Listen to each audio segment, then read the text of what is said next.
پچھلے ہفتے بات ہوئی تھی کہ دیگر اصول انسان کو بڑی تربیتوں سے نوازتی ہے، اور دیگر اصول اور آپ کو اپنا اندر کیسے پیدا کرنا ہے۔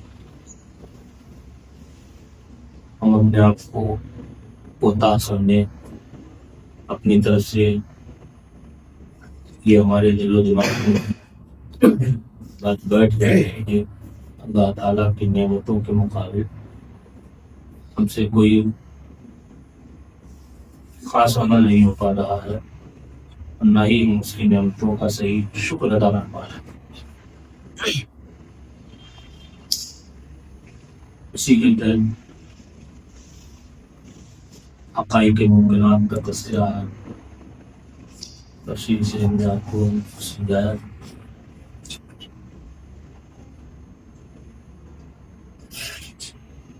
آج اسی سے تعلق رکھتی ہوئی بات بڑی کرنا۔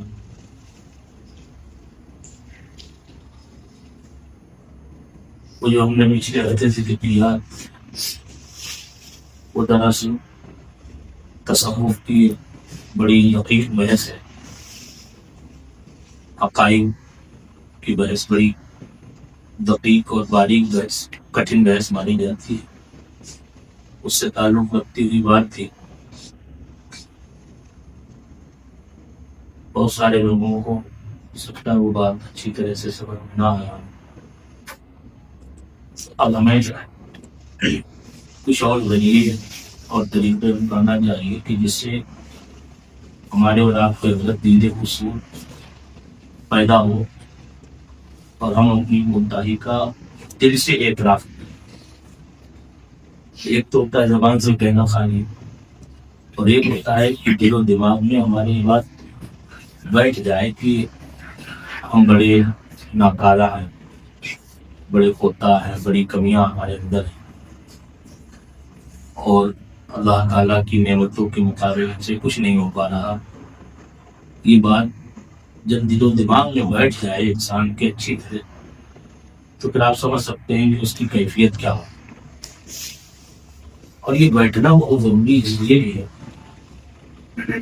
کہ اصل میں کسی محفل میں پہلے آپ کو بتایا تھا کہ اللہ تعالیٰ نے انسان کو بڑا جامع بنایا۔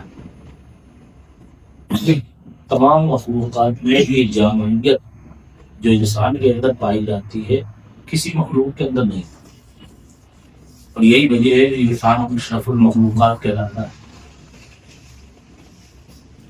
مثلاً آپ غور کریں کہ اللہ تعالیٰ نے جنات کو بنایا، ہم اور آپ جانتے ہیں، ہمارا عقیدہ ہے کہ جنات کو اللہ تعالیٰ نے آگ سے پیدا فرمایا۔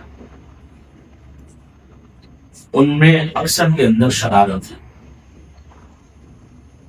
برائیاں ہیں۔ فرشتوں نے انسانوں کی پیدائش کے وقت میں اللہ تعالیٰ نے جب فرمایا کہ ہم زمین پر اپنا خلیفہ بنانا چاہتے ہیں، تو انہیں جناتوں کی سرکشی پر قیاس کر کے فرشتوں نے عرض کیا بارگاہ مولا میں، أَتَجْعَلُ فِيهَا مَن يُفْسِدُ فِيهَا وَيَسْفِكُ الدِّمَاءَ، اللہ کیا ایسے کو زمین میں پیدا فرمائے گا کہ جو فساد پھیلائے، خونریزی کرے گا۔ مفسرین فرماتے ہیں کہ فرشتوں نے جنوں پر قیاس کر کے کہا تھا، کیونکہ انہوں نے جنوں کی سرکشی دیکھی۔ تو جنات میں اکثریت آپ دیکھیں اس لیے سرکش شریر، کیونکہ وہ آگ سے پیدا ہوئی ہے۔ فرشتوں میں اللہ تعالیٰ نے شر کا کوئی مادہ ہی نہیں رکھا، انہیں نور سے پیدا فرمایا۔ وہ خیر کی خیر، فرشتوں کے اندر برائی کی قوت نہیں تھی، وہ گناہ نہیں کر سکتے۔ سمجھ رہے آپ؟ تمام مخلوقات میں زمین حکم کو یہی تین کہلاتے ہیں، فرشتے، انسان اور جنات، یہ زمین حکم میں شمار ہوتے ہیں۔ اب ظاہر سی بات ہے کہ جو ہے نہ تو جنوں کے اندر جامعیت وہ ہے، نہ فرشتوں کے اندر وہ جامعیت،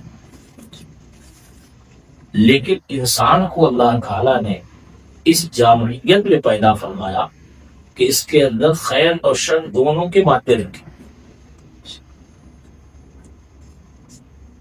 فرشتوں کو پیدا فرمایا خالی وقت سے، جنوں کو پیدا فرمایا ہو آگ سے،